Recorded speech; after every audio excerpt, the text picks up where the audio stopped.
Thank I mean, you. 3 Grammys, 2 NAACP awards, 2 BET awards, Billboard Rising Star Award, and the music is on fire. Got a new joint with Usher. Hey, thank you so much. How you feeling about everything? I feel great. I feel really, really great. I'm so grateful.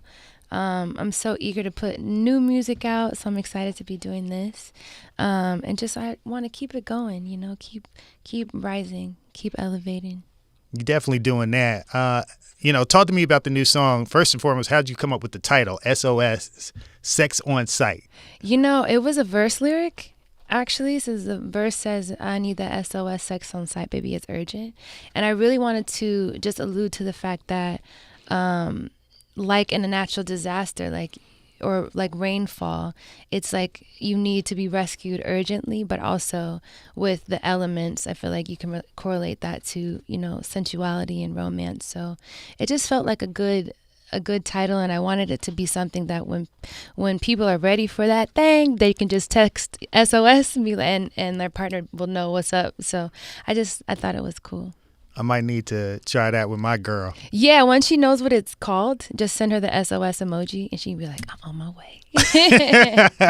I like that. I like that. Before, we get into the particulars of the song, I mean, you had it, Camper produced it. Yeah, shout out to DJ Camper. Yeah. I mean, some of his credits include Focused by Her, Love and War, Tamar Braxton, ICU, Coco Jones. No, he's on fire. On fire. Both of y'all so on fire. Good. Yeah, we're a fire duo. How'd y'all first connect? Oh, I've known Camper since probably 2010 or 11. Oh, wow. We used to be signed to the same publisher, I believe. So, you know, when publishers want you to do like writing camps and stuff, he was in one of those spaces. And ever since then, we've been connecting, and we've worked before on other things. He produced a song I wrote for Brandy called Rather Be too. So we've had stuff in the can for a long time, but this one feels like we're both in a different headspace and era of our music, and it feels like the perfect time for us to have a true single together. That's dope. Yeah. So this family. is your first official single, like with you two together. Yes. So you've probably done reference tracks with him, and then you said you worked in camps. Everything but the single. Like, wow. Just like making stuff, you know, or like having him, you know, come in and reproduce things. And there's probably so much music in the vault from us that I can't remember over all the years. But this one feels like a special moment for us. So the vibes are vibing. No, it sounds good. It sounds good. Thank you. You wrote the song with Usher in mind. No. You didn't write it with Usher in mind? No. Okay. Actually, that's not true. That's not true. There was a moment where I played Seduction in the studio that day. And so when we were writing, I was like, I think I want to do something like more sensual. And I played Seduction, and not too long after, I get a call from Usher saying he's going to come to the studio and work on this other song that we have. I forgot about that detail, but that's crazy because I feel like I manifested it. I didn't have him in mind as a feature though. It was just like, I think I've been listening to Confessions. I had just seen him not that long before in concert, and then thinking about Confessions, and was going to go to Lovers and Friends, and that was going to be the Confessions he was going to perform the whole album. So I had been listening to that album a lot. So I was like, I really like this energy, this vibe. And so I played it in the studio. I was in the booth already. I played it over the loudspeaker so that they can, DJ Camper and another writer named Church heard it. So then for him to call and be like, oh yeah, I'm about to pop by the studio, we can work on the other thing. And when he got to the studio, I was already working on SOS. I had the hook done. And he asked to hear what I was working on, and I played it. And I don't think I ever even told him that, but that's a crazy yes. So I didn't have him in mind as a feature, but it was in the universe that like something to do with Usher and SOS. It was meant to be. So your overall process, because obviously we all know you're an accomplished and amazing songwriter. Thank you. What's your creative process like? And I always like to ask songwriters this because I'm always intrigued. when you first come up with a concept or write a song, do you have the artist in mind first, or do you do the concept first and you say, okay, that might be a good fit for so-and-so? It depends on the session. If the artist isn't in the room, then sometimes I'll have them in mind. But nowadays, if I'm writing for someone else besides myself, it's usually a session with that artist, which makes it a lot easier to differentiate what's for me, what's for them, what their sound is, and we communicate about what it is that they're wanting to express, what sonically sounds like.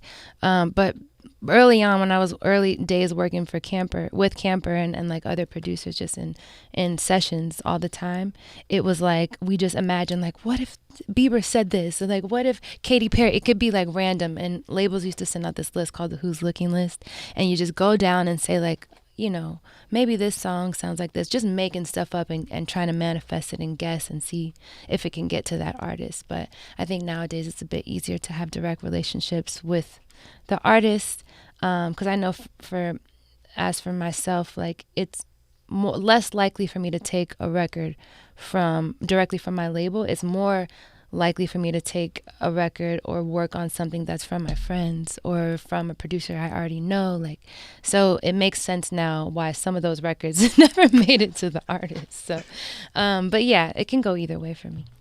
Second question I like to ask songwriters: how do you determine what songs you keep for yourself or the songs that you give to other artists? I think that's the same kind of answer for me nowadays, because those artists that I work with and write for are usually in the room when I'm writing for them. Maybe there's an off chance that I write something that goes to somebody else, but nowadays I'm more interested in featuring with that artist than just the whole song belongs to them, unless it's a completely different genre. But there are some songs in the vault that it's like, that lean a little bit more country, that lean a little more alternative. So it just all depends, you know. That's what's up. Now back to SOS. When you heard Usher's verse, he kind of was rhyming a little bit, like he was in his rap bag a little bit on those first 8. Right. What was your thoughts when you first heard that? Were you like, okay? I thought it was so fire and so fresh, and I feel like his voice, even his speaking voice, feels like iconic. Like, you know, you hear him on the beginning of some of his records, he's talking, you know. So I feel like it was just a nice change up, especially when you hear, you see that there's an Usher feature, you're assuming he's about to be singing down right off. But I feel like him coming in that way feels like fresh and new, especially in the middle of a verse. But we still do get Usher vocally in the record. So I love the dynamic of having both, you know, the rap, cool, laid back Usher, but also the ad-libs are there and sensuality is there. His vocals are top tier. So it's exciting. I think you were spot on, because when I first listened to the song, I was expecting, you know, I'm not going to try to attempt to do an Usher. Let me hear a little something. No, I'm not going to get my, you know, I can't even get that. That's why he's Usher. But then when he started spitting and then he went into the song, I said, oh, that's different. Yeah. Especially for the vibe, right, and the beats per minute that the song is on. Right. And I thought it was so cool and fresh. So I loved it. I'm glad that he started off that way. Nah, I am too. Now, this is the first single for your Jaguar 2 Deluxe. Deluxe. Yes. By the way, you know, Party Girls with Buju Banton and Cadillac were 2 of my favorites. So, okay, taste. I like that. Yeah, you like kind of like the darker vibes, right? Well, the Cadillac song, and I know you were born in Atlanta, but you moved away as a child, right? Yeah. I felt like the Cadillac song gave us some Outcast type roots in there. 100%. Yeah. So. Yeah. And I lived in Atlanta half my life, so that's why I kind of lean so towards that one. we're really like vibing, because now I got Usher. It's like it's giving very much now. Atlanta. Come on now, Jermaine Dupri, that's like my big homie and stuff. So he's yeah, incredible. Yeah, so you family. Yeah. What made you decide to put out the Deluxe, or put out the Deluxe in the fall, about a year after the original Jaguar 2 came out? Well, I feel like I just didn't want to rush into things, and I know some people like to put out the Deluxe not long after the regular album, but it's more for like just a boost in sales and like a marketing thing. But I was always in between putting out either the Deluxe or Jaguar 3. And once the Grammys happened, I felt like it kind of put an exclamation point on the Jaguar era.